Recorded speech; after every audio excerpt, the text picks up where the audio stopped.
One evening, James was resting in the shed. He had just finished his work, was ready for a good night's sleep, when a familiar whistle sounded out. "Oh great, here we go," James groaned. Backing into the shed was Henry.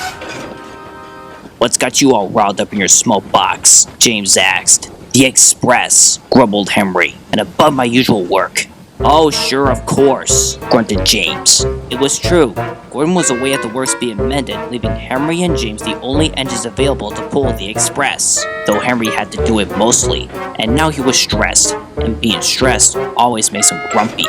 "I know I like pulling the Express in Gordon's absence," Henry continued, "but that also means I am scheduled to take the Flying Kipper after." "I enjoy that too," James retorted, "but we do it only for the sake of Gordon, as you know as well as I do what the Express meant for him."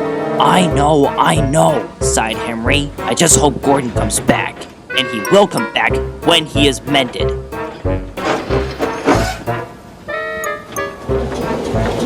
Henry was still in a bad mood as he did his usual work. He kept his complaining up to no end. At last, James lost patience. "Well, Henry," he snapped, "I'd rather hear Gordon's boasting than your complaining, so why don't you go take a rest at your forest?" "Well, I can't tonight," Henry snapped back. "I'm pulling the Flying Kipper." "Good night." "Have it your way, then." Exactly that night, Henry set off to collect the Flying Kipper.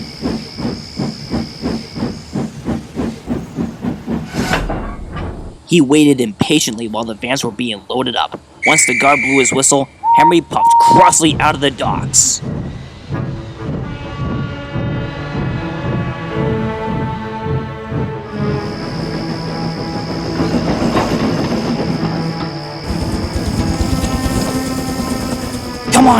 Come on, Henry wheezed to the vans. "Steady, boy," checked his driver.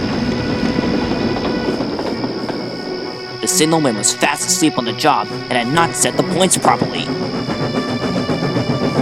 Henry thundered down the wrong line.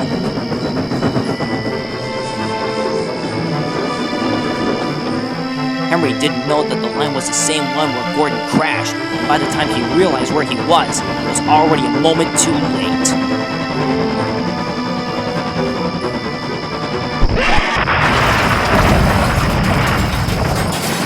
Luckily, no one was hurt. The driver and fireman had jumped clear right before the crash, but Henry lay dazed and surprised. By morning, Harvey came with the breakdown train and the fat controller. "You are not at fault for the points failure, Henry," he spoke to the green engine, "but you need to be more mindful of your attitude when it comes to more work." "Yes, sir," groaned Henry meekly. A few days later, Gordon returned. "Well, Henry," he said, "what's this I hear about you being stressed over my Express?" Henry said nothing.